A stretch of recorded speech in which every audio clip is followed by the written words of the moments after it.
नमस्ते दोस्तों, मैं हूं रोहित। आज हम बात करने वाले हैं एक ऐसी किताब की जो शायद हम सबकी जिंदगी को बदल सकती है। एथन क्रॉस की किताब शिफ्ट। आपने कभी सोचा है कि जब आप तनाव में होते हैं, गुस्सा होते हैं या किसी बात को लेकर लगातार सोचते रहते हैं, तो आपके दिमाग में क्या चलता है? वो आवाज़ जो कभी रुकती नहीं, जो आपको बस परेशान करती रहती है। एथन क्रॉस इसे चैटर चैटर कहते हैं। ये वो शोर है जो हमारे अंदर चलता रहता है और हमें अक्सर फंसा देता है। क्रॉस हमें बताते हैं कि ये चैटर सिर्फ एक खराब मूड नहीं है, बल्कि एक ऐसा मानसिक चक्र है जो हमें थका देता है, बीमार कर सकता है और हमें वो फैसले लेने से रोकता है जो हमारे लिए सही हो। लेकिन घबराइए मत, इस किताब में एथन क्रॉस हमें कुछ ऐसे जबरदस्त वैज्ञानिक तरीके सिखाते हैं जिनसे हम इस चैटर को मैनेज कर सकते हैं। ये हमें सिखाती है कि कैसे हम अपनी भावनाओं पर काबू पाएं और अपनी जिंदगी की बागडोर खुद संभालें। तो चलिए इस सफर पर चलते हैं और जानते हैं कि शिफ्ट हमें क्या सिखाती है। भाग 1, अंदरूनी शोर को समझना। चैटर अध्याय 1, हमारी अंदरूनी आवाज, कभी वरदान कभी अभिशाप। दोस्तों सोचिए जरा, हमारी अंदरूनी आवाज कितनी कमाल की चीज है ना? यही हमें प्लान बनाने में मदद करती है, भविष्य के सपने दिखाती है और अतीत की गलतियों से सीखने का मौका देती है। जब हम किसी बड़े प्रोजेक्ट की तैयारी कर रहे होते हैं तो यही आवाज हमें सही रास्ते पर ले जाती है, हमें प्रेरित करती है। ये एक वरदान की तरह है। लेकिन कभी कभी यही आवाज एक अभिशाप बन जाती है। जब ये अंदरूनी आवाज लगातार नकारात्मक होती रहे, हमारे काबू से बाहर हो जाए और हमें बार बार एक ही बात सोचने पर मजबूर करे, तो एथन क्रॉस इसे चैटर कहते हैं। ये एक मानसिक दलदल की तरह है जहां हम जितना बाहर निकलने की कोशिश करते हैं उतना ही धंसते चले जाते हैं। चैटर क्या है? ये तब होता है जब हम किसी चिंता, पछतावे, गुस्से या किसी बुरी याद पर जरूरत से ज्यादा सोचने लगते हैं। जैसे उदाहरण के लिए, आपने नौकरी के इंटरव्यू में कोई छोटी सी गलती कर दी। अब आपकी अंदरूनी आवाज आपको लगातार सुना रही है, तुम बिल्कुल बेकार हो, ये नौकरी तुम्हें कभी नहीं मिलेगी, तुम इसके लायक नहीं हो। और ये विचार बार बार आपके दिमाग में घूमते रहते हैं, आपको बेचैन करते रहते हैं। ये है चैटर। दूसरा उदाहरण, अपने किसी दोस्त से बहस के बाद आप घंटों तक उस पूरी बातचीत को दिमाग में दोहराते रहते हैं। हर शब्द को तोड़ मरोड़ कर देखते हैं और सोचते हैं कि आपको क्या कहना चाहिए था। ये भी चैटर है जो आपके गुस्से और नाराजगी को बढ़ाता ही रहता है। इसका हम पर क्या असर होता है? चैटर सिर्फ आपके मूड को खराब नहीं करता, बल्कि ये हमें हर तरह से नुकसान पहुंचाता है। दिमाग पर यह हमें चिंतित, उदास और तनावग्रस्त रखता है। शरीर पर तनाव वाले हार्मोन जैसे कोर्टिसोल को बढ़ा देता है, जिससे नींद खराब होती है और हम बीमार भी पड़ सकते हैं। निर्णय लेने पर जब दिमाग चैटर में फंसा होता है तो हम सही से सोच नहीं पाते, अच्छे फैसले नहीं ले पाते और किसी समस्या का हल नहीं ढूंढ पाते। रिश्तों पर हम अपनी नकारात्मकता दूसरों पर निकाल सकते हैं या खुद को सबसे अलग कर सकते हैं। तो क्या सीखें इस अध्याय से? हमारी अंदरूनी आवाज ताकतवर है, लेकिन अगर हम इसे कंट्रोल ना करें तो ये हमें बहुत नुकसान पहुंचा सकती है। चैटर को पहचानना सीखें, ये लगातार आती नकारात्मक सोच है। याद रखें, चैटर सिर्फ मानसिक नहीं, बल्कि हमारे शरीर और बर्ताव पर भी बुरा असर डालता है। इसे अपनी जिंदगी में कैसे लागू करें? पहचानें, जब आप खुद को बहुत ज्यादा चिंता या पछतावे में पाएं तो रुकें। खुद से पूछें, क्या मैं बस इस बात पर ज्यादा सोच रहा हूं या क्या ये सोच मुझे कहीं ले जा रही है? थोड़ा ठहरे, अपनी अंदरूनी आवाज को बस सुने, उस पर तुरंत रिएक्ट ना करें। जैसे, ओह, चिंता वाली आवाज फिर शुरू हो गई। नाम दें, आप अपने चैटर को कोई नाम दे सकते हैं, जैसे चिंता वाली आवाज या आलोचक, ताकि आप उसे खुद से थोड़ा अलग करके देख सकें। अध्याय 2, चैटर का विज्ञान। दोस्तों, ये जानना जरूरी है कि चैटर सिर्फ दिमागी खेल नहीं है, बल्कि इसके पीछे पूरा विज्ञान काम करता है। एथन क्रॉस हमें समझाते हैं कि जब हम चैटर में फंसते हैं तो हमारा दिमाग खतरे के अलर्ट मोड में चला जाता है, भले ही असल में कोई खतरा ना हो। ये हमारे शरीर पर कैसे असर डालता है? जब आप चैटर का अनुभव करते हैं, जैसे किसी बड़ी प्रेजेंटेशन से पहले घबराहट और लगातार असफलता के बारे में सोचना, तो आपका शरीर इसे एक असली खतरे के रूप में देखता है। आपके शरीर में कॉर्टिसोल और एड्रेनालाइन जैसे तनाव वाले हार्मोन बढ़ जाते हैं। नतीजा, दिल की धड़कन तेज हो जाती है, ब्लड प्रेशर बढ़ता है, मांसपेशियों में तनाव आ जाता है, नींद खराब होती है और हमारी रोग प्रतिरोधक क्षमता भी कमजोर हो सकती है। हमारा शरीर लगातार तनाव में रहता है, जिससे थकान और बीमारी भी हो सकती है। और दिमाग पर चैटर हमारी सोचने समझने की शक्ति को भी कमजोर कर देता है। Tunnel vision. हम एक संकीर्ण रास्ते में फंस जाते हैं, जहां हमें सिर्फ समस्या का नकारात्मक पहलू दिखता है और कोई समाधान नजर नहीं आता। सोचने की शक्ति पर असर। चैटर हमारी कार्यकारी कार्य प्रणाली, एग्जीक्यूटिव फंक्शंस, यानी ध्यान केंद्रित करना, तर्क से सोचना, समस्या हल करना और खुद पर कंट्रोल रखना को कमजोर कर देता है। जब दिमाग चैटर में फंसा होता है, तो वो ठीक से काम करना बंद कर देता है और हम एक ही नकारात्मक सोच में फंसे रहते हैं। उदाहरण, मान लीजिए आप पैसों की तंगी से जूझ रहे हैं और आपका दिमाग लगातार कहता है, मैं बर्बाद हो जाऊंगा। तो आप ये नहीं सोच पाते कि नया बजट कैसे बनाएं या कमाई के नए तरीके कैसे ढूंढें। भावनात्मक टाइम ट्रैवल। क्रॉस एक दिलचस्प बात बताते हैं कि चैटर हमें अक्सर भावनात्मक रूप से समय में आगे या पीछे ले जाता है। अतीत में हम पुरानी बातों पर पछताते रहते हैं, जैसे काश मैंने वो बात ना कही होती। भविष्य में हम आने वाली मुश्किलों या अनिश्चितताओं के बारे में सोचते रहते हैं। चिंता, जैसे अगर ऐसा हुआ तो क्या होगा। नतीजा, हम वर्तमान से कट जाते हैं, जो जीने, सीखने और काम करने के लिए सबसे जरूरी है। चैटर हमें इसी लूप में फंसाए रखता है। इस अध्याय से क्या सीखें? चैटर एक असल चीज है जिसके हमारे शरीर और दिमाग पर गंभीर वैज्ञानिक रूप से सिद्ध बुरे परिणाम होते हैं। ये हमारे दिमाग को तनाव में डाल देता है, जिससे हमारी सोचने की शक्ति कमजोर हो जाती है। भावनात्मक टाइम ट्रैवल चैटर का एक बड़ा हिस्सा है, जो हमें वर्तमान से दूर रखता है। इसे अपनी जिंदगी में कैसे लागू करें? शरीर के संकेतों को पहचानें। जब आप चिंतित या परेशान हों, तो ध्यान दें कि आपके शरीर में क्या बदलाव हो रहे हैं, जैसे दिल की धड़कन, पसीना। ये चैटर के शुरू होने का संकेत हो सकता है। गहरी सांस लें। जब आपको तनाव महसूस हो, तो धीमी गहरी सांसें लें। 4 तक गिनते हुए सांस अंदर लें, 4 तक रोकें और 6 तक गिनते हुए बाहर छोड़ें। यह आपके तनाव को शांत करने में मदद करेगा। जागरूक बने, अपने विचारों पर गौर करें। क्या आप अतीत पर ज्यादा सोच रहे हैं या भविष्य की चिंता कर रहे हैं? अपने अंदरूनी शोर के पैटर्न को पहचानें। भाग दो, चैटर को कंट्रोल करने के औजार। अंदरूनी औजार। अध्याय 3, खुद से दूरी बनाना, एक शक्तिशाली औजार। दोस्तों, चैटर को मैनेज करने का सबसे पहला और सबसे ताकतवर तरीका है खुद से भावनात्मक दूरी बनाना। जब हम किसी समस्या से बहुत ज्यादा जुड़े होते हैं, तो हमारा दिमाग उसे एक बहुत बड़ा व्यक्तिगत खतरा मान लेता है। दूरी बनाने से हमें चीजों को एक अलग नजरिए से देखने में मदद मिलती है, जैसे हम किसी और की समस्या देख रहे हो। ये हमें अपनी भावनाओं में डूबने के बजाय अपनी भावनाओं को देखने की शक्ति देता है। ये कैसे काम करता है? दूरी बनाने से हमारा दिमाग खतरे वाले मोड से बाहर निकलकर सोचने समझने वाले मोड में आ जाता है। इससे हम भावनाओं के बजाय तर्क पर ध्यान दे पाते हैं।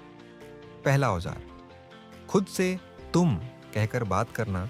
जब आप अपने अंदरूनी बातचीत में मैं की जगह तुम या अपने नाम का इस्तेमाल करते हैं, तो आप खुद को एक बाहरी देखने वाले की तरह महसूस करते हैं।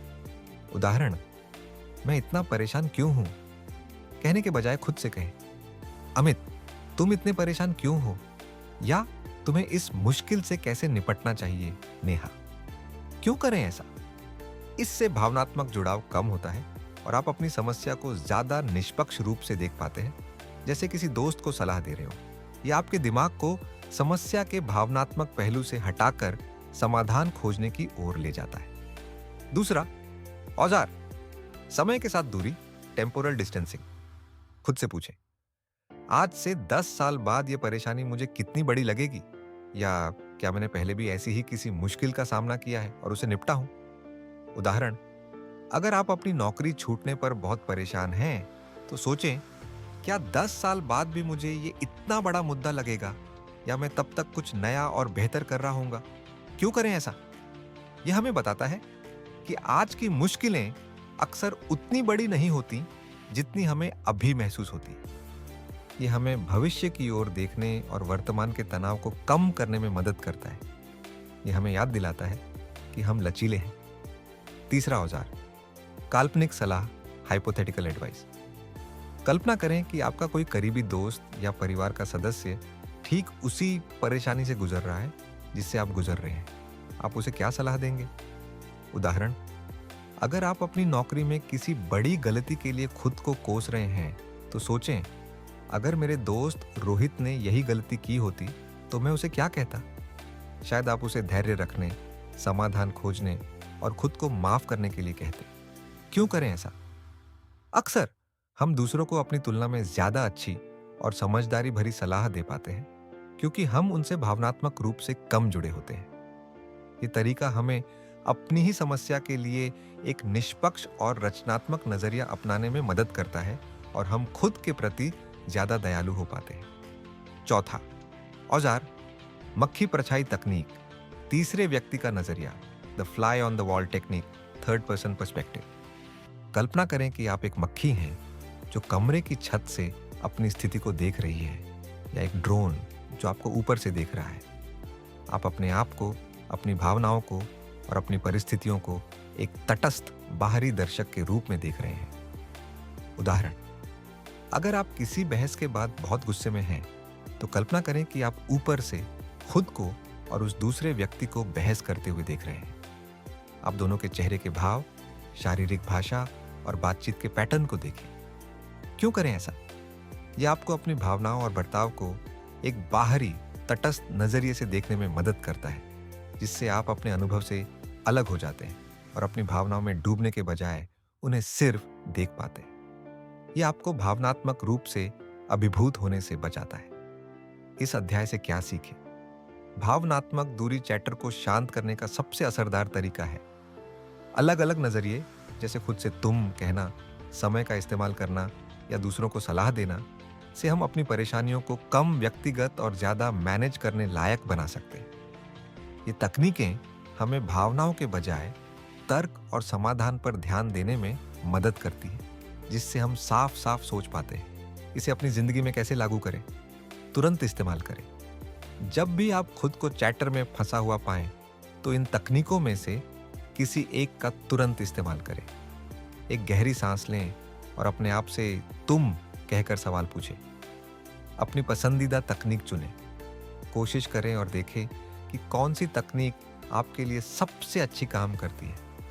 उसे अपनी चैटर फर्स्ट एड किट में शामिल करें, ताकि जरूरत पड़ने पर आप उसे तुरंत इस्तेमाल कर सकें। लिखने का अभ्यास, अपनी परेशानियों या चिंताओं के बारे में तीसरे व्यक्ति में लिखना, जैसे अमन को इस मुश्किल से कैसे निपटना चाहिए, भी दूरी बनाने का एक शानदार तरीका है। अध्याय 4, अपनी कहानी को फिर से लिखना। दोस्तों, अक्सर हमारा चैटर हमें एक पुरानी नकारात्मक कहानी में फंसा देता है। ये कहानी हमें बताती है कि हम कौन हैं, हमारे साथ क्या हुआ है और हम क्या कर सकते हैं। ये कहानी हमारी कमियों और गलतियों पर जोर देती है, जिससे हम खुद को कमजोर महसूस करते हैं। लेकिन अच्छी खबर यह है कि हम अपनी कहानी के लेखक हैं और हम इसे बदल सकते हैं। एथन क्रॉस हमें यही सिखाते हैं कि कैसे अपनी अंदरूनी कहानी को पहचानें, उसे चुनौती दें और उसे फिर से लिखें, ताकि ये हमें मजबूत बनाए, न कि कमजोर। अपनी कहानी को बदलने की शक्ति। क्रॉस कहते हैं कि हम अपने अतीत की घटनाओं को कैसे देखते हैं, इसे बदल सकते हैं, भले ही घटनाएं न बदलें।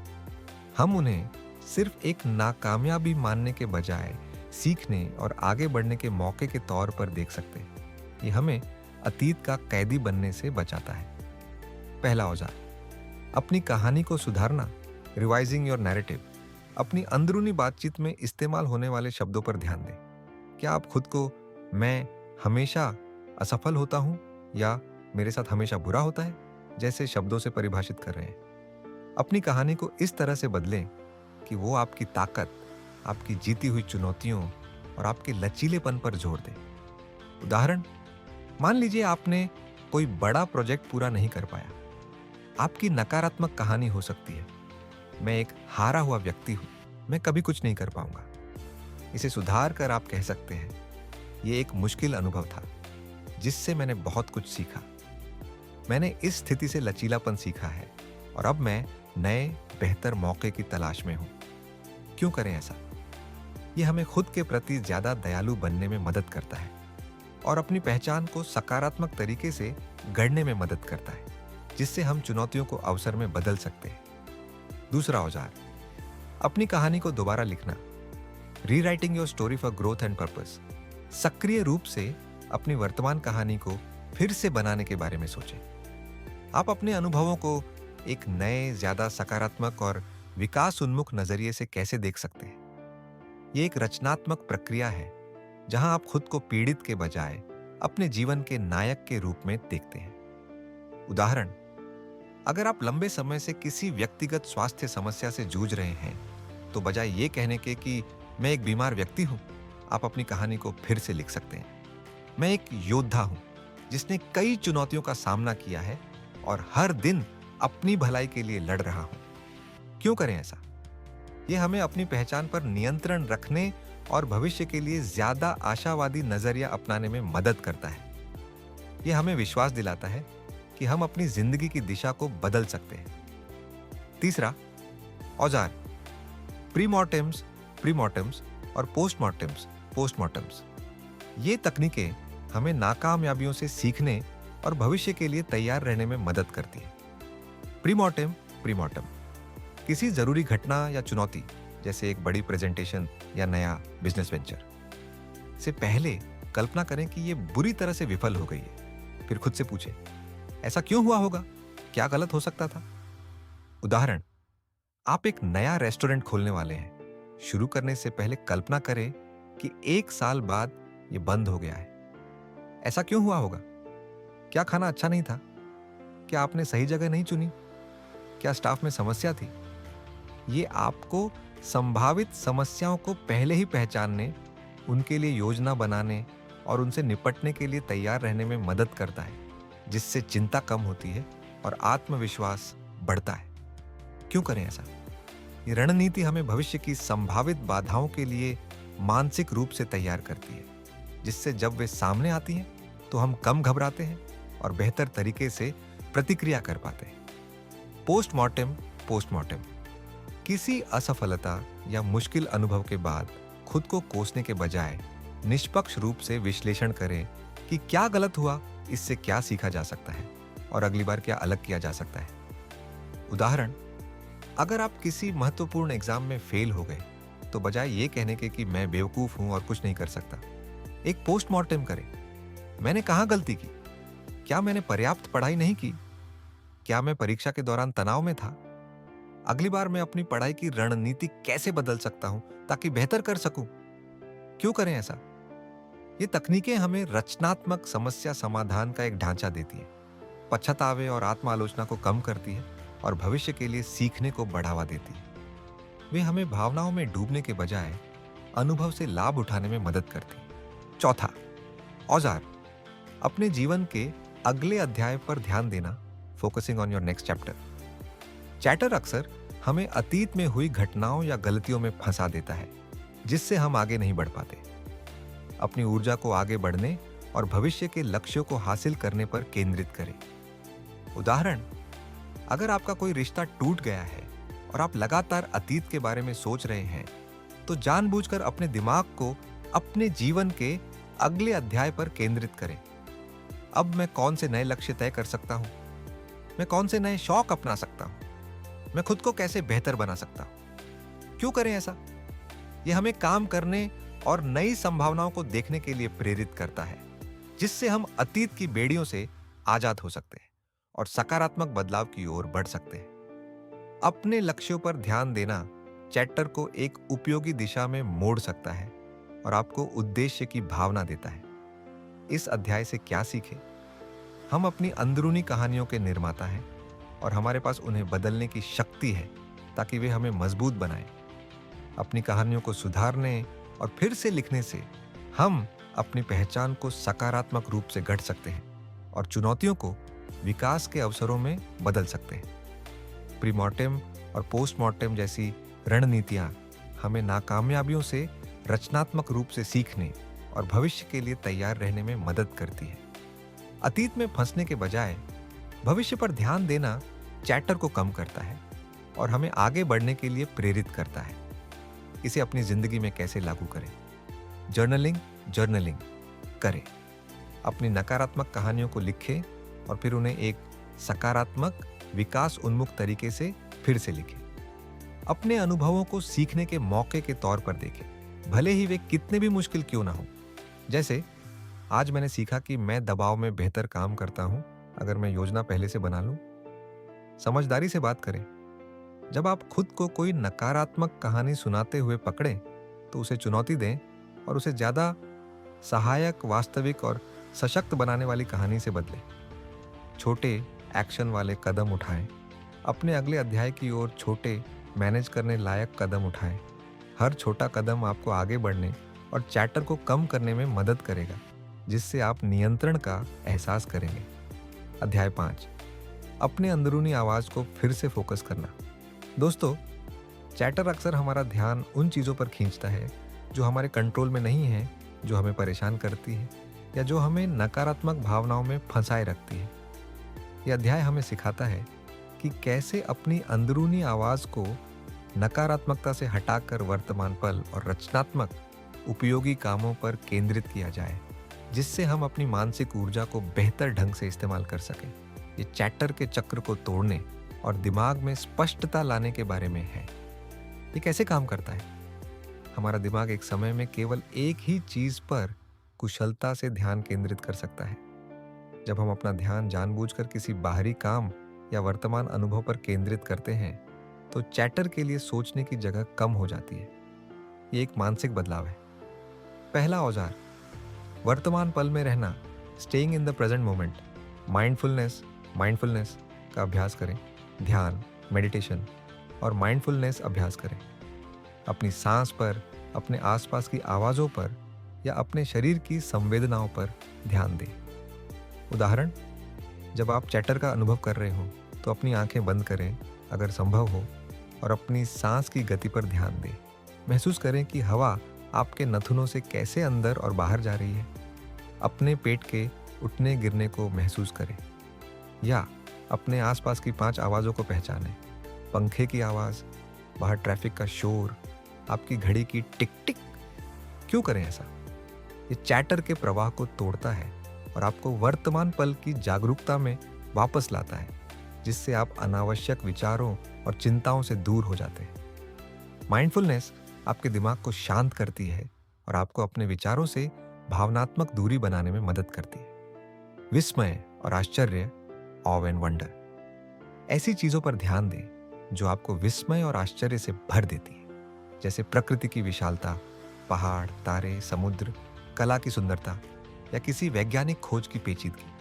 उदाहरण, छत पर लेटकर रात में तारों को देखें और ब्रह्मांड की विशालता के बारे में सोचें, या किसी आर्ट गैलरी में जाकर एक ऐसी कलाकृति देखें जो आपको गहराई से प्रभावित करती है।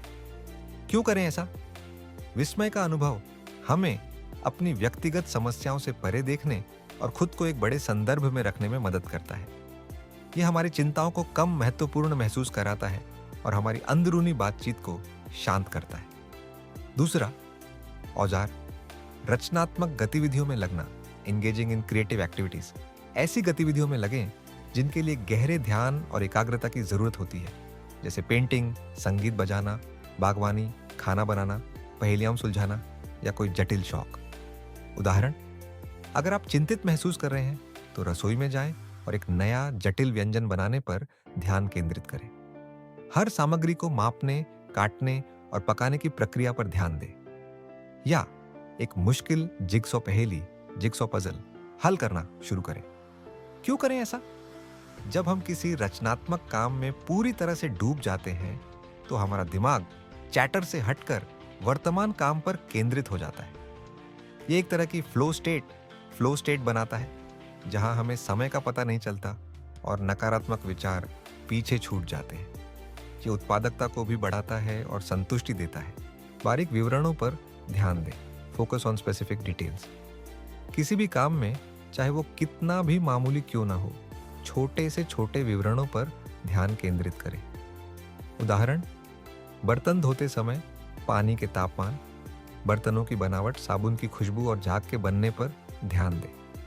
पैदल चलते समय अपने पैरों के जमीन को छूने के एहसास पर, हवा के स्पर्श पर या आसपास की आवाज़ों पर ध्यान दें। क्यों करें ऐसा? ये दिमाग को चैटर से हटाने और वर्तमान पर केंद्रित करने में मदद करता है, क्योंकि ये आपकी सभी इंद्रियों को काम में लगाता है। तीसरा औजार, अपने आसपास के माहौल को कंट्रोल करना, कंट्रोलिंग एनवायरमेंटल स्टिमुलेशन। अपने आसपास के माहौल को शांत और व्यवस्थित रखें। एक बिखरा हुआ या बहुत ज़्यादा उत्तेजक माहौल चैटर को बढ़ा सकता है, क्योंकि ये दिमाग को भटकाता है और ज़्यादा अनावश्यक विचारों को जन्म देता है।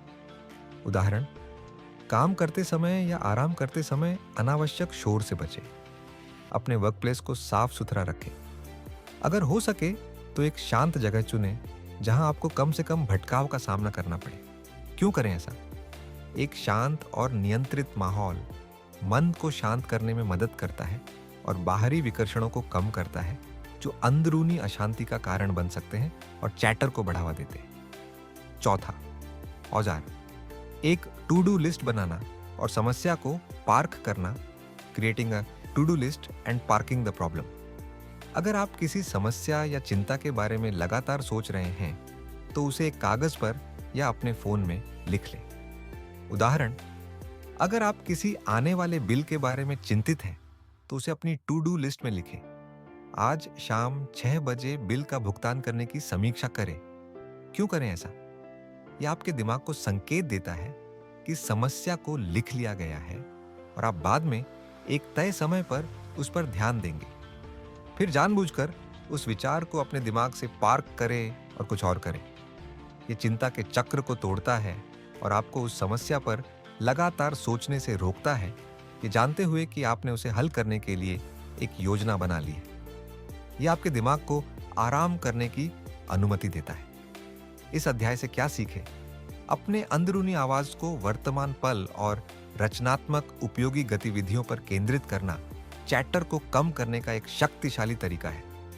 माइंडफुलनेस, विस्मय और रचनात्मक कार्य जैसे अनुभव हमें अपने विचारों से दूरी बनाने और दिमाग में स्पष्टता लाने में मदद करते हैं। अपने बाहरी माहौल को कंट्रोल करना और अपनी चिंताओं को पार्क करना चैटर को प्रभावी ढंग से मैनेज कर सकता है। इसे अपनी जिंदगी में कैसे लागू करें? रोजाना माइंडफुलनेस ब्रेक। दिन में कुछ मिनटों के लिए माइंडफुलनेस का अभ्यास करें। एक टाइमर सेट करें और बस अपनी सांस पर ध्यान दें या अपने आसपास की 5 चीजों, देखना, सुनना, महसूस करना, को नोटिस करें। एक रचनात्मक शौक अपनाएं। एक ऐसा शौक चुनें जिसमें आपको पूरी तरह से डूबने की जरूरत हो। यह आपके दिमाग को चैटर से हटा देगा और आपको एक सकारात्मक फ्लो स्टेट में लाएगा। माहौल को ठीक करें। अपने वर्क प्लेस को व्यवस्थित करें। काम करते समय हेडफोन का उपयोग करके बाहरी शोर को कम करें। दिन के कुछ निश्चित समय के लिए डिजिटल नोटिफिकेशन बंद करें। तयशुदा चिंता का समय, प्लान्ड वरी टाइम।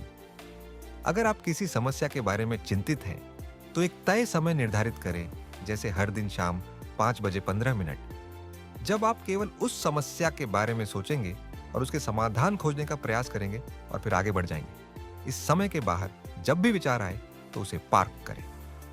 भाग 3, चैटर को कंट्रोल करने के औजार। बाहरी औजार, अध्याय 6। अपने माहौल को आकार देना दोस्तों। एथन क्रॉस इस अध्याय में एक बहुत जरूरी बात बताते हैं कि हमारा बाहरी माहौल हमारी अंदरूनी बातचीत, चैटर को कैसे प्रभावित करता है। हम अक्सर सोचते हैं कि भावनाएं सिर्फ हमारे अंदर से आती हैं, लेकिन हमारा आसपास का भौतिक और सामाजिक वातावरण भी हमारी सोच और भावनाओं में बहुत बड़ी भूमिका निभाता है। अपने माहौल को समझदारी से ढालकर हम अपने चैटर को कम कर सकते हैं और अपनी भावनाओं को बेहतर तरीके से मैनेज कर सकते हैं। ये हमें एक ऐसी संरचना देता है जो सकारात्मक अंदरूनी बातचीत का समर्थन करती है और मानसिक शांति लाती है। ये कैसे काम करता है? हमारा दिमाग लगातार अपने आसपास के संकेतों को समझता है। एक शांत, व्यवस्थित या प्रेरणादायक माहौल हमारे दिमाग को शांत और केंद्रित रहने में मदद करता है, जबकि एक अव्यवस्थित, शोरगुल वाला या तनावपूर्ण माहौल चैटर को बढ़ा सकता है। हमारी इंद्रियां, देखना, सुनना, सूंघना, सीधे हमारी भावनात्मक और सोचने की अवस्थाओं को प्रभावित करती है। पहला औजार, साफ और व्यवस्थित माहौल, क्लीन एंड ऑर्गेनाइज्ड एनवायरनमेंट। एक बिखरा हुआ या गंदा वर्कप्लेस या रहने की जगह अक्सर हमारे दिमाग में अव्यवस्था और तनाव को बढ़ाती है। चीजों का बिखरा होना मानसिक उलझन और चैटर को जन्म दे सकता है। उदाहरण, कल्पना कीजिए कि आपकी डेस्क कागजों, बेकार की चीजों और पुराने कॉफी कप से भरी पड़ी है। यह नजारा ही आपके दिमाग को भटका सकता है और आपको अभिभूत महसूस करा सकता है। इसके उलट, एक साफ और व्यवस्थित डेस्क आपको ज्यादा केंद्रित और शांत महसूस कराएगी। क्यों करें ऐसा? अपने आसपास की जगह को साफ और व्यवस्थित रखने से मन शांत होता है, साफ सोचने में मदद मिलती है और अनावश्यक चैटर कम होता है। ये नियंत्रण और शांति का एहसास देता है, जिससे आपका दिमाग नकारात्मक विचारों पर कम ध्यान देता है। दूसरा औजार, प्रकृति से जुड़ना, कनेक्टिंग विद नेचर। प्रकृति में समय बिताना, चाहे वो पार्क में घूमना हो, बागवानी करना हो, पास के जंगल में टहलना हो या बस हरियाली और प्राकृतिक दृश्यों को देखना हो, तनाव को कम करता है और अंदरूनी शांति को बढ़ावा देता है। उदाहरण, अगर आप चैटर का अनुभव कर रहे हैं तो कुछ देर के लिए अपने घर के पास वाले पार्क में टहलने जाएं, पेड़ों को देखें, पक्षियों की आवाज सुनें और ताजी हवा में सांस लें, या अपने घर में कुछ इंडोर प्लांट लगाएं। क्यों करें ऐसा? शोध बताते हैं कि प्रकृति से जुड़ने से चिंता, चैटर और यहाँ तक कि ब्लड प्रेशर भी कम होते हैं। ये हमें अपने से बड़ी किसी चीज से जोड़ता है और हमें एक शांत, सुकून देने वाली जगह देता है, जिससे हमारा दिमाग रोजमर्रा की चिंताओं से भटकता है। तीसरा औजार, प्रेरणादायक प्रतीक, इंस्पायरिंग सिंबल्स। अपने आसपास ऐसी चीजें, तस्वीरें, अनमोल वचन या तस्वीरें रखें जो आपको प्रेरित करती हो, आपकी ताकत याद दिलाती हो, आपके लक्ष्यों को दर्शाती हो या सकारात्मक भावनाओं को जगाती हो। उदाहरण, अपनी डेस्क पर किसी ऐसे व्यक्ति की तस्वीर रखें जिसने आपको प्रेरित किया हो, या एक ऐसा अनमोल वचन जो आपको आशा देता हो। अपनी दीवारों पर ऐसी कलाकृति लगाएं जो आपको शांत या उत्साहित महसूस कराती हो। क्यों करें ऐसा? ये दृश्य संकेत आपके चैटर को सकारात्मक दिशा में मोड़ने में मदद कर सकते हैं और आपको अपनी सबसे अच्छी स्थिति और अपनी आकांक्षाओं पर ध्यान केंद्रित करने के लिए प्रेरित कर सकते हैं। वे एक तरह के एंकर का काम करते हैं जो आपके दिमाग को नकारात्मकता में भटकने से रोकते हैं। चौथा औजार, शोर और उत्तेजना को कंट्रोल करना, कंट्रोलिंग नॉइज एंड स्टिमुलेशन। ज्यादा शोर, लगातार डिजिटल नोटिफिकेशन जैसे phone alert, email, social media या बहुत ज्यादा मल्टीटास्किंग चैटर को बढ़ा सकती है। हमारा दिमाग लगातार बाहरी उत्तेजनाओं से घिर जाने पर अतिभारित हो जाता है, जिससे साफ साफ सोचना मुश्किल हो जाता है। उदाहरण, अगर आप काम कर रहे हैं या पढ़ने की कोशिश कर रहे हैं और आपका फोन लगातार बज रहा है तो नोटिफिकेशन बंद करें। हेडफोन का उपयोग करके आसपास के शोर को कम करें। दिन के कुछ तय समय के लिए सोशल मीडिया से दूर रहें। क्यों करें ऐसा? एक शांत और नियंत्रित माहौल बनाने की कोशिश करें, खासकर जब आपको ध्यान केंद्रित करने, आराम करने या सोचने की जरूरत हो।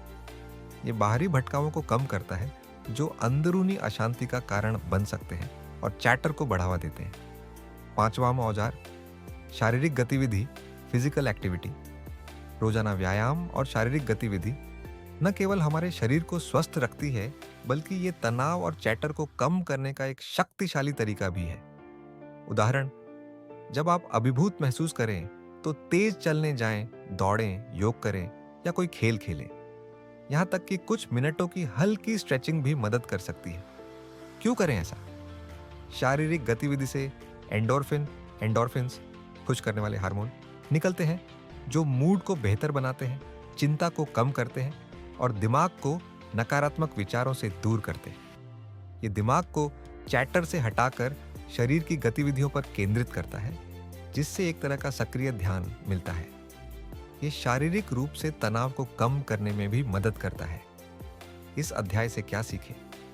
हमारा बाहरी माहौल हमारी अंदरूनी मानसिक स्थिति और चैटर के स्तर को बहुत ज्यादा प्रभावित करता है। अपने भौतिक और संवेदी परिवेश को सक्रिय रूप से मैनेज करना चैटर को कम करने और मानसिक शांति लाने का एक असरदार तरीका है। प्रकृति, व्यवस्था, प्रेरणादायक प्रतीक, शोर नियंत्रण और शारीरिक गतिविधि जैसे तत्व हमें एक ऐसा माहौल बनाने में मदद करते हैं जो सकारात्मक अंदरूनी बातचीत का समर्थन करता है। इसे अपनी जिंदगी में कैसे लागू करें? अपनी जगह को व्यवस्थित करें। हर दिन 10 से 15 मिनट अपने वर्क प्लेस या घर के एक छोटे से हिस्से को साफ और व्यवस्थित करने के लिए दें। ये एक छोटा कदम है जो बड़ा मानसिक लाभ दे सकता है।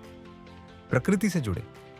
हर दिन कम से कम 10 से 15 मिनट प्रकृति में बिताने की कोशिश करें, चाहे वो आपके बालकनी में हो, बगीचे में हो या पास के पार्क में। दृश्य संकेतों का इस्तेमाल करें। अपनी डेस्क पर या दीवारों पर प्रेरणादायक अनमोल वचन, तस्वीरें या कलाकृति लगाएं जो आपको शांत, केंद्रित या प्रेरित महसूस कराएं। Digital detox. नोटिफिकेशन बंद करें और दिन के कुछ तय समय के लिए अपने फोन या कंप्यूटर से दूर रहें। सोने से कम 1 घंटा पहले स्क्रीन बंद कर दें। नियमित व्यायाम। अपनी रोजाना की दिनचर्या में कम से कम 30 मिनट की मध्यम शारीरिक गतिविधि को शामिल करें। अध्याय 7, अपने रिश्तों को मैनेज करना। दोस्तों, हम सब जानते हैं कि हमारी जिंदगी में लोगों का कितना असर होता है। एथन क्रॉस इस बात पर जोर देते हैं कि हमारे रिश्ते भी चैटर के सबसे बड़े स्रोतों में से एक हो सकते हैं, चाहे अच्छे हों या बुरे। हमारे सोशल कनेक्शंस हमारी भावनाओं और विचारों को बहुत गहराई से प्रभावित करते हैं। यह अध्याय हमें सिखाता है कि कैसे हम अपने रिश्तों को ऐसे मैनेज करें ताकि वे हमें सहारा दें, हमारे चैटर को कम करें और हमें मानसिक रूप से स्वस्थ रहने में मदद करें। ये कैसे काम करता है? सही लोग हमें सहारा, सही नजरिया और भावनात्मक संतुलन दे सकते हैं। वहीं गलत लोग या बातचीत के गलत तरीके चैटर को बढ़ा सकते हैं और हमें नकारात्मक सोच में फंसा सकते हैं। पहला औजार, सही लोगों से बात करना। Talking to the right people. अपनी परेशानियों और चिंताओं के बारे में उन लोगों से बात करें जो आपको हमदर्दी भरा सहारा दे सकें, आपको ध्यान से सुने और समाधान आधारित सलाह दें। वे आपको एक अलग नजरिया दे सकते हैं और आपको अपने विचारों को साफ करने में मदद कर सकते हैं। उदाहरण, अगर आप काम के तनाव से गुजर रहे हैं तो अपने ऐसे दोस्त से बात करें जो सुनने में अच्छा हो और आपको अपनी समस्याओं को हल करने के लिए प्रेरित करे, बजाय इसके कि वह सिर्फ आपकी निराशा पर ही ध्यान दे।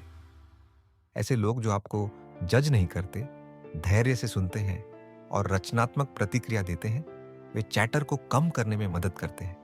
क्यों करें ऐसा?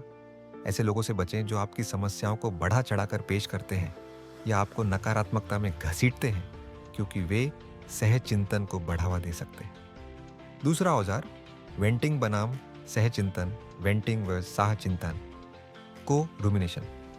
वेंटिंग कभी कभी अपनी भावनाओं को बाहर निकालना स्वस्थ होता है और तनाव से राहत दिला सकता है। ये एक स्वाभाविक प्रक्रिया है, जैसे किसी मुश्किल दिन के बाद अपने पार्टनर को सिर्फ ये बताना कि आप कैसा महसूस कर रहे हैं। सहचिंतन को रुमिनेशन, ये तब होता है जब 2 या ज्यादा लोग मिलकर एक ही समस्या पर बार बार सोचते रहते हैं, अक्सर समाधान खोजने के बजाय सिर्फ समस्या पर ही ध्यान देते हैं। वे एक दूसरे की नकारात्मकता को बढ़ावा देते हैं और चैटर के चक्र को मजबूत करते हैं। उदाहरण, आप और एक दोस्त मिलकर किसी काम पर घंटों शिकायत कर रहे हैं, लेकिन कोई भी समाधान खोजने की कोशिश नहीं कर रहा है। आप सिर्फ एक दूसरे की निराशा को बढ़ावा दे रहे हैं। यह है सहचिंतन। सही तरीका, अपनी भावनाओं को व्यक्त करें, लेकिन फिर समाधान खोजने या एक नया नजरिया पाने की दिशा में आगे बढ़े। बातचीत को उत्पादक बनाए रखें, न कि सिर्फ नकारात्मक विचारों का आदान प्रदान करें। क्यों करें ऐसा? चैटर को साझा करना ठीक है, लेकिन इसे हल करने की दिशा में काम करना सबसे जरूरी है। सहचिंतन हमें समस्या में फंसाए रखता है, जबकि समाधान उन्मुख बातचीत हमें इससे बाहर निकालती है। तीसरा औजार, बड़ी सिस्टम का इस्तेमाल करना। यूजिंग अ बड़ी सिस्टम। एक भरोसेमंद दोस्त, परिवार का सदस्य या सलाहकार रखें जो आपको चैटर से बाहर निकलने में मदद कर सके। ये व्यक्ति आपको एक अलग नजरिया दे सकता है, आपको वास्तविकता की याद दिला सकता है या आपको सही अंदरूनी औजार का इस्तेमाल करने के लिए प्रोत्साहित कर सकता है। उदाहरण, अगर आप चैटर का अनुभव कर रहे हैं तो अपने बड़ी को फोन करें और कहें, मुझे अपनी अंदरूनी आवाज को शांत करने में मदद चाहिए। क्या तुम मुझे याद दिला सकते हो कि मैं खुद से तुम कहकर कैसे बात करूं? क्यों करें ऐसा? एक बाहरी व्यक्ति जो आपकी परवाह करता है, वह आपको आपके भावनात्मक लूप से बाहर निकालने में मदद कर सकता है और आपको एक स्वस्थ सोचने के तरीके की ओर गाइड कर सकता है। ये सहारा और जवाबदेही देता है जिससे आप अकेला महसूस नहीं करते। चौथा, औजार। सोशल मीडिया का सोच समझकर इस्तेमाल, mindful social media use. Social media अक्सर तुलना, चिंता और चैटर का स्रोत बन सकता है, खासकर जब हम दूसरों के उत्तम जीवन को देखते हैं और अपने जीवन की तुलना करते हैं। उदाहरण, अगर आप इंस्टाग्राम स्क्रॉल करते हुए खुद को हीन महसूस करने लगते हैं तो पहचानें कि ये चैटर को बढ़ावा दे रहा है। अपने इस्तेमाल को सीमित करें या उन अकाउंट्स को अनफॉलो करें जो आपको नकारात्मक महसूस कराते हैं। क्यों करें ऐसा? उन अकाउंट्स को फॉलो करें जो आपको प्रेरणा देते हैं, आपको जानकारी देते हैं या आपको सकारात्मक महसूस कराते हैं। सोशल मीडिया पर बिताए गए समय को सोच समझकर मैनेज करें ताकि ये आपके चैटर को बढ़ावा ना दे। पांचवां औजार, दूसरों की मदद करना, हेल्पिंग अदर्स। दूसरों की मदद करना, उनका सहारा देना या उनके जीवन में सकारात्मक बदलाव लाना हमारी अपनी समस्याओं से ध्यान हटाकर दूसरों की जरूरतों पर केंद्रित करता है। उदाहरण, किसी स्थानीय चैरिटी के लिए स्वयंसेवक बने, किसी दोस्त को मुश्किल समय में सुने या किसी पड़ोसी की मदद करें। जैसे आप किसी बुजुर्ग व्यक्ति के लिए किराने का सामान ला सकते हैं। क्यों करें ऐसा? ये चैटर को कम करता है और हमें उद्देश्य, आत्ममूल्य और संतुष्टि की भावना देता है। जब हम दूसरों पर ध्यान केंद्रित करते हैं तो हम अक्सर अपने स्वयं के चैटर की तीव्रता को कम पाते हैं। ये हमें अपने अनुभवों को एक नए सकारात्मक प्रकाश में देखने में भी मदद करता है। इस अध्याय से क्या सीखें? हमारे रिश्ते चैटर के शक्तिशाली स्रोत या उसके खिलाफ एक प्रभावी ढाल हो सकते हैं। अपनी समस्याओं पर बात करने के लिए सही लोगों को चुनना और सहचिंतन से बचना जरूरी है। सोशल सहारा और दूसरों की मदद करना चैटर को कम करने और मानसिक कल्याण को बढ़ावा देने के शक्तिशाली तरीके हैं। इसे अपनी जिंदगी में कैसे लागू करें? अपने सोशल नेटवर्क का मूल्यांकन करें। उन लोगों को पहचानें जो आपके चैटर को बढ़ाते हैं और उन लोगों को जो इसे कम करते हैं। अपना ज्यादा समय चैटर कम करने वाले लोगों के साथ बिताएं। सही तरीके से बात करें। जब आप अपनी समस्याओं पर चर्चा करें तो समाधान उन्मुख होने की कोशिश करें।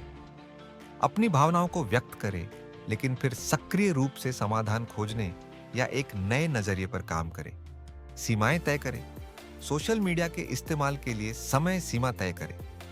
अगर कोई बातचीत चैटर में बदल रही हो तो उसे विनम्रता से खत्म करना सीखें, ये कहकर, मुझे लगता है कि हम इस पर जरूरत से ज्यादा सोच रहे हैं, क्या हम थोड़ी देर के लिए इस पर रोक लगा सकते हैं? स्वयंसेवक बने। किसी ऐसे काम के लिए स्वयंसेवक बने जिसकी आप परवाह करते हैं। यह आपके ध्यान को अपनी चिंताओं से हटाकर दूसरों की मदद करने पर केंद्रित करेगा और आपको कृतज्ञता की भावना देगा। भाग 4, चैटर को कंट्रोल करने के औजार। अंदरूनी और बाहरी औजारों को एक साथ लाना। अध्याय 8, औजार बॉक्स को एक साथ रखना। दोस्तों, अब जब हमने चैटर को समझने और उसे मैनेज करने के लिए अलग अलग औजारों के बारे में बात की है, तो एथन क्रॉस हमें सिखाते हैं कि इन सभी अंदरूनी और बाहरी औजारों को अपनी रोजमर्रा की जिंदगी में कैसे इस्तेमाल करें। चैटर को मैनेज करने के लिए कोई एक जादुई गोली नहीं है। ये एक पूरा तरीका है जिसमें अलग अलग औजारों का एक साथ इस्तेमाल शामिल है, जिसे हर स्थिति के हिसाब से बदलना होगा। ये समझना जरूरी है कि हर चैटर का अनुभव अलग होता है और इसलिए हमारी प्रतिक्रिया भी लचीली होनी चाहिए। अनुकूलन और लचीलापन, अडेप्टेबिलिटी एंड फ्लेक्सिबिलिटी। चैटर एक जैसी समस्या नहीं है। ये अलग अलग स्थितियों और अलग अलग तीव्रताओं के साथ बदलता रहता है। इसलिए आपको ये सीखने की जरूरत है कि कब कौन सा औजार सबसे ज़्यादा असरदार होगा। कभी कभी आपको अपनी अंदरूनी बातचीत में बदलाव की ज़रूरत हो सकती है, जबकि दूसरी बार आपको अपने माहौल में बदलाव की ज़रूरत हो सकती है।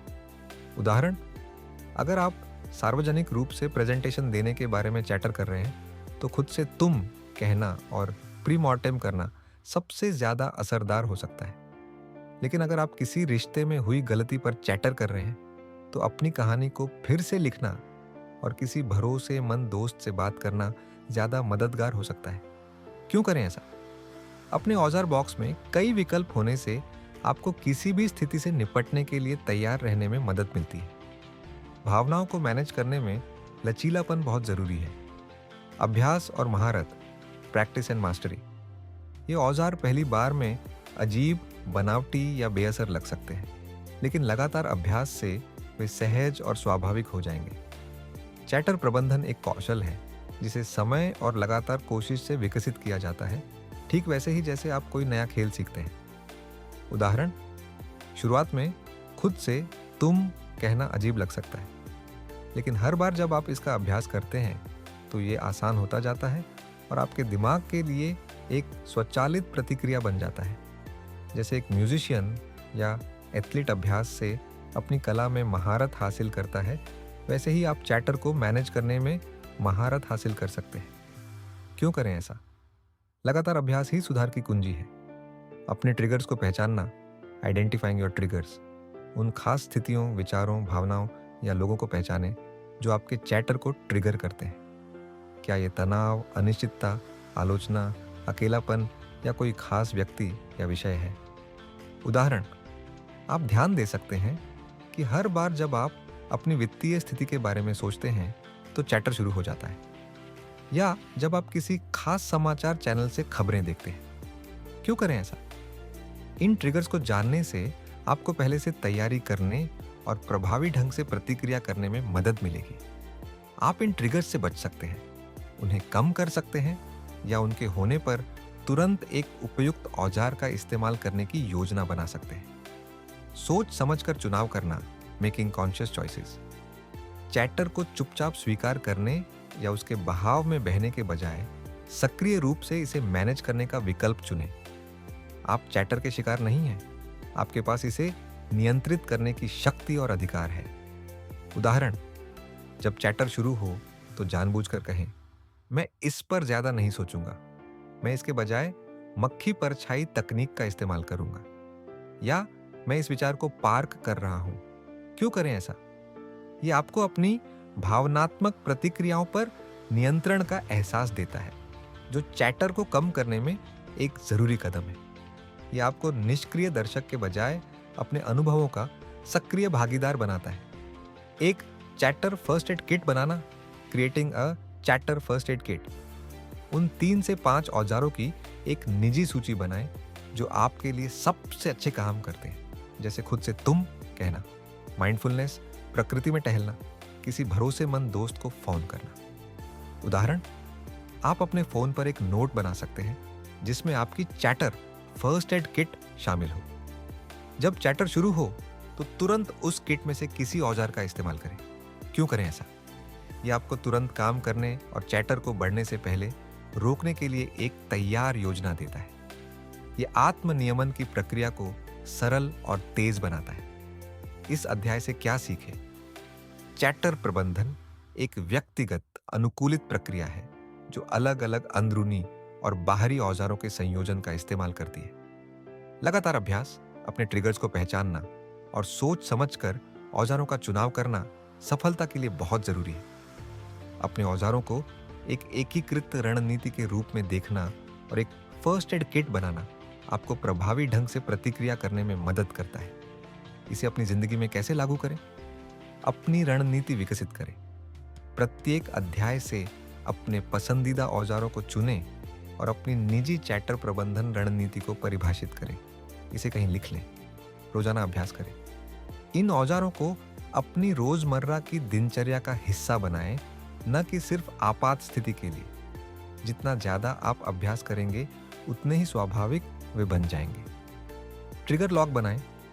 एक डायरी या जर्नल में उन स्थितियों, विचारों भावनाओं या लोगों को नोट करें जो आपके चैटर को ट्रिगर करते हैं और आपने उन पर कैसे प्रतिक्रिया दी। ये आपको पैटर्न को पहचानने में मदद करेगा और ये समझने में भी कि कौन से औजार सबसे प्रभावी है। सोच विचार करें। अपने दिन के अंत में सोचें कि आपने अपने चैटर को कैसे मैनेज किया और आप अगले दिन क्या बेहतर कर सकते हैं। ये आपको अपनी प्रगति का मूल्यांकन करने में मदद करता है। अध्याय 9, चैटर के बावजूद जीना और फलना फूलना। दोस्तों, इस किताब के आखिरी अध्याय में एथन क्रॉस एक बहुत जरूरी बात बताते हैं कि चैटर को पूरी तरह से खत्म करना हमेशा संभव या जरूरी नहीं होता। सच कहूं तो कुछ हद तक अंदरूनी बातचीत स्वस्थ और उपयोगी भी होती है। यह हमें खुद को समझने, योजना बनाने और सीखने में मदद करती है। हमारा लक्ष्य चैटर को पूरी तरह से खत्म करना नहीं है, बल्कि इसे प्रभावी ढंग से मैनेज करना है ताकि ये हमारे जीवन को नियंत्रित न करे और हम इसके बावजूद भी खूब फलें फूलें, फ्लरिश। ये किताब का सबसे आखिरी और सबसे सशक्त संदेश है। हम अपनी अंदरूनी दुनिया के मालिक बन सकते हैं और अपनी परिस्थितियों के बावजूद एक पूरी और संतुष्ट जिंदगी जी सकते हैं। चैटर को स्वीकार करना, एक्सेप्टिंग चैटर। कभी कभी चैटर सिर्फ एक संकेत होता है कि कुछ जरूरी हो रहा है, या ये आपके दिमाग का एक तरीका है जो किसी पेचीदा समस्या को समझने की कोशिश कर रहा है। इसे अस्वीकार करने या इससे लड़ने की कोशिश करना अक्सर इसे और बढ़ा देता है। उदाहरण, अगर आप किसी बड़े प्रोजेक्ट के बारे में चिंतित हैं, तो अपनी चिंता को सिर्फ एक संकेत के रूप में स्वीकार करें कि ये आपके लिए जरूरी है। इसे लड़े नहीं, बल्कि स्वीकार करें कि ये एक स्वाभाविक मानवीय प्रतिक्रिया है। क्यों करें ऐसा?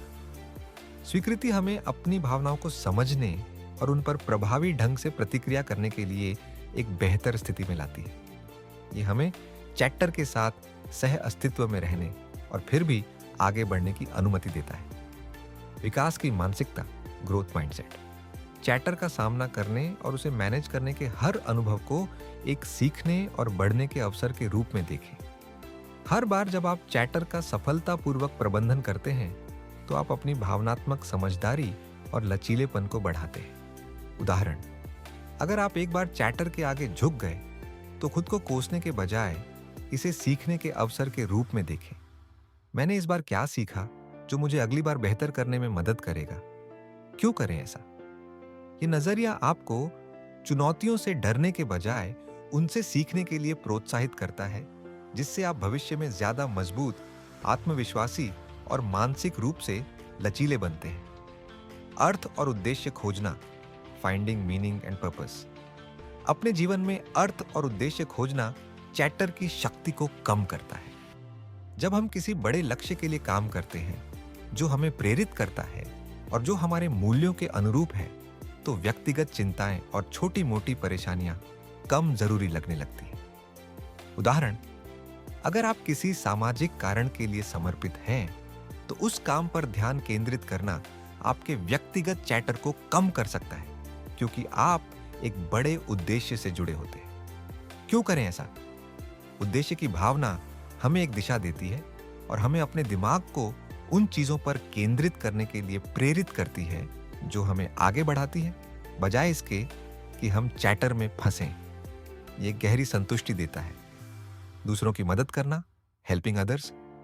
जैसा कि अध्याय 7 में हमने बात की है, दूसरों की मदद करना, उनका सहारा देना या उनके जीवन में सकारात्मक बदलाव लाना न केवल उनके लिए फायदेमंद है, बल्कि ये हमारे अपने चैटर को कम करने और कल्याण की भावना को बढ़ावा देने का एक शक्तिशाली तरीका भी है। उदाहरण, किसी सहकर्मी को उनकी समस्या में मदद करना, किसी दोस्त को सुनना या अपने समुदाय में स्वयं सेवा करना। क्यों करें ऐसा? यह हमें अपने विचारों से बाहर निकालता है और दूसरों से जुड़ने की एक सकारात्मक भावना देता है, जिससे हमें आत्म मूल्य, कृतज्ञता और अपनेपन की भावना महसूस होती है। यह हमें याद दिलाता है कि हम अकेले नहीं हैं। आशा और लचीलापन, होप एंड रेजिलियंस। क्रॉस, ये आशा देते हैं कि चैटर एक स्थायी, अजेय स्थिति नहीं है। हमारे पास इसे मैनेज करने और चुनौतियों के बावजूद भी फलने फूलने की क्षमता है। लचीलापन वो क्षमता है जो हमें कठिनाइयों और असफलताओं से उभरने, उनसे सीखने और मजबूत होकर वापस आने में मदद करती है। क्यों करें ऐसा? यह अध्याय हमें यह विश्वास दिलाता है कि हम अपने जीवन के कंट्रोल में हैं और चैटर सिर्फ एक बाधा है जिसे दूर किया जा सकता है। ये हमें एक सकारात्मक भविष्य की ओर देखने के लिए प्रेरित करता है, ये जानते हुए कि हमारे पास इससे निपटने के औजार हैं। आखिरी संदेश। शिफ्ट का आखिरी संदेश ये है कि हम अपनी अंदरूनी दुनिया के स्वामी बन सकते हैं। चैटर के बावजूद हम अपने सपनों का पीछा कर सकते हैं और एक पूरी जिंदगी जी सकते हैं, क्योंकि हमारे पास इसे नियंत्रित करने के लिए वैज्ञानिक रूप से सिद्ध औजार है। ये किताब हमें भावनात्मक संतुलन के लिए एक व्यावहारिक रोड मैप देती है, जिससे हम न केवल जीवित रह सके बल्कि वास्तव में अपने जीवन में समृद्ध हो सके। ये आपको अपनी भावनाओं के साथ एक स्वस्थ रिश्ता बनाने के लिए सशक्त करती है। इसे अपनी जिंदगी में कैसे लागू करें? खुद के प्रति दयालु बने। जब आप चैटर का अनुभव करें तो खुद के प्रति दयालु रहें, जैसे आप किसी सबसे अच्छे दोस्त के प्रति होते। खुद को दोष देने के बजाय समझे कि ये एक स्वाभाविक मानवीय प्रतिक्रिया है। उद्देश्य खोजें, उन चीज़ों पर ध्यान केंद्रित करें जो आपके जीवन को अर्थ देती है, जैसे अच्छे रिश्ते, दिलचस्प शौक, नई चीज़ें सीखना या स्वयं सेवक का काम। इन गतिविधियों के लिए समय निकालें। सकारात्मक नजरिया बनाए रखें। याद रखें कि चैटर एक अस्थायी स्थिति है जिसे आप मैनेज कर सकते हैं। अपनी क्षमताओं में विश्वास रखें और भविष्य के लिए आशावादी रहें। लगातार अभ्यास करें। चैटर प्रबंधन एक जीवन भर का सफर है। इन औजारों का लगातार इस्तेमाल करते रहें और समय के साथ आप बेहतर होते जाएंगे। अगर आप भटक जाते हैं तो खुद को माफ करें और फिर से शुरू करें।